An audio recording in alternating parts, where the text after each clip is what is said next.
આજે કુકોટ ગામની જોન માણેકપુરા ચંડીસરા પરિવારમાં આવેલી હતી અને જે ઠાકોર સમાજે જે જ્ઞાનીબેને અમુક મોટા મોટા આગેવાનોએ જે બંધારણ કર્યું હતું એ બંધારણનું અમે ચુસ્ત પાલન કર્યું છે. અમે નથી લાયા ડીજે અને ઢોલ માટે. અમે જે સમાજનો રિવાજ હતો એ પ્રમાણે લગ્ન વ્યવહાર કર્યો છે. એમાં કોઈ પણ સમાજનું ઉલ્લંઘન કરેલું નથી.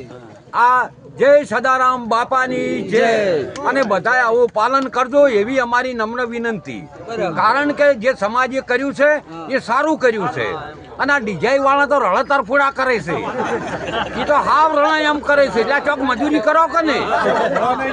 ચોક મજૂરી કરો. તમે 10 લાખ વેચી જમીન વેચીને તમે આ તબલો લાયા શું કરવા લાયા હતા? તમે આવો એક નિહાળીમાં હાલવા હતા, કોઈ છોકરા વિદ્યાર્થીઓને ભણાવવા હતા, બેન દીકરીઓ આગળ આવો. તમે આવું જે કરતા એ નથી કરવા દેતા. તમે કરો તો ખરા. આ અમારા જેવા વડીલોનો હૃદય બેહી જાય કયો કરશે, મોહણી એમ કયો લઈ જાય એ તો ખબર જ નથી. અમારું આ કરતા નથી, અમારું આ નથી કરતા. જે સમાજ કરે એ સારું કરે છે. બોલો સદારામ બાપાની જય.